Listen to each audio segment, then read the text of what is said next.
Ikinuwento naman ni Aster kay Mang Berting na hindi maayos ang kanilang relasyon ni Marigold noon pagkatapos nagpakasal siya sa pangalawang asawa niya. Mali naman niya dahil pinabayaan niya si Marigold noon at parte ng pagre-reveal din ni Marigold ang pagpapakasal ng maaga kahit hindi pa siya handa. Dahil sa kanyang apo nagkasama ulit sila ng kanyang anak. Pero hindi na naayos ang kanilang relasyon, hindi na bumalik sa dati hanggang sa nawala na lamang ang kanyang anak. Kaya ang tanging paraan para makabawi naman siya sa anak niya, sana malaman na niya kung nasaan na ito, kung ano na talagang nangyari sa kanya. Nagtanong si Mang Berting kung saan niya huling nakita si Marigold. Ang sagot ni Aster, magkausap silang dalawa ni Vito, tapos nagtalo sila.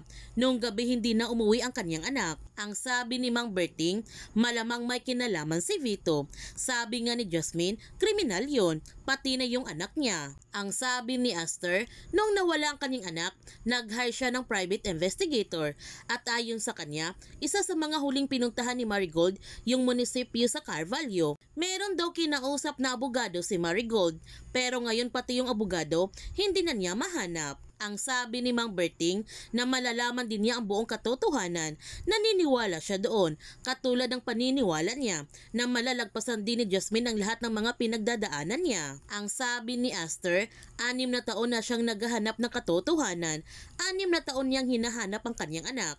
Pinayuhan ni Mang Berting si Aster na huwag itong mawala ng pag-asa. Mga ilang sandali dumating naman si Jasmine at nagtanong siya kay Aster, wala ba silang magagawang paraan para tulungan si Sandro. Pinagsabihan naman ni Mang Berting si Jasmine na huwag na silang makialam sa kaso ni Sandro.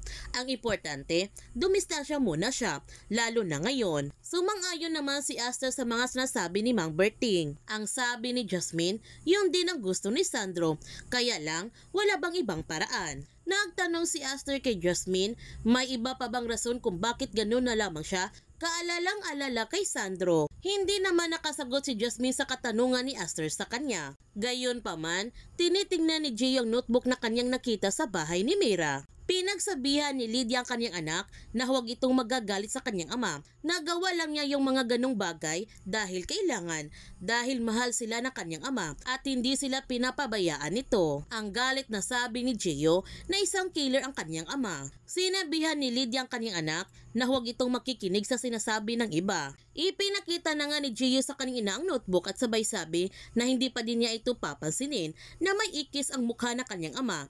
Anong ibig sabihin yan? Bakit may ganyan na notebook sa bahay ni Mira? Sobrang nagulat si Lydia sa kanyang nakita. Pinigilan naman ni Vito ang pag-alis ni Iris at sinabihan niya ito na may karapatan ng kanyang kapatid na maging maingat kay Tyrone.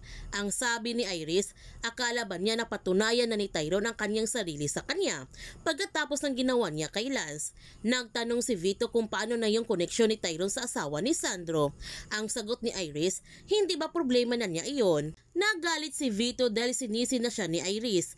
Naintindihan naman ni Iris kung bakit ayaw silang tantanan ni Sandro dahil may koneksyon pala sila sa pagamatay ng kanyang asawa. Sa kalagitnaan ng kanilang pagtatalo, dumating naman si Lydia at ipinakita na niya ang notebook na nakita ni Gio sa bahay ni Aster. Sobrang nagulat naman sina Vito at Iris sa kanilang nakita. Kaya napagtanto ni Vito na mukhang hindi lang paghawak ng events nilang pakay ni Aster Fields, mukhang may mas malalim pa siyang pakay, kaya sila pinag-aaralang mabuti ni Aster. Nagtanong si Iris pero bakit? Bakit naman ganyang bigla ang interes ni Aster sa kanila?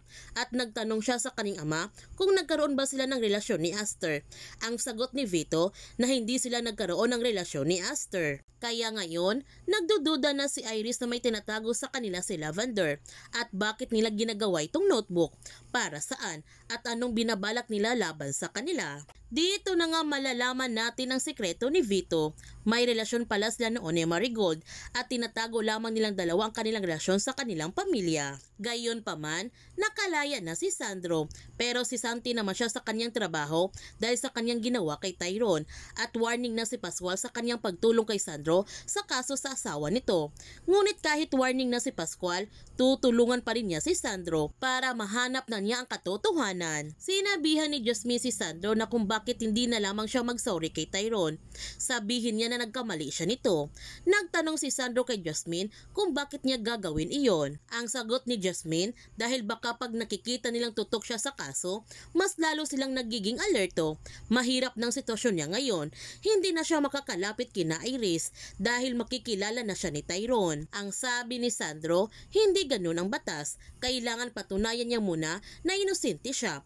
Kapag nakuha niya yung ebidensya, posibleng magsusuri siya nito kung inosente si Tyrone. Habang si Iris, ipinaalam na niya kay Tyrone na may iba pa silang problema dahil mukhang pinag-aaralan na sila ngayon ni Lavender at Aster Fields. Ipapakita na sana ni Iris kay Tyrone ang mukha ni Lavender pero hindi natuloy dahil biglang tumawag si Lily sa kanya. Kaya huwag natin palalapasin ang kapanapanabik ng mga tagpo sa Lavender Fields.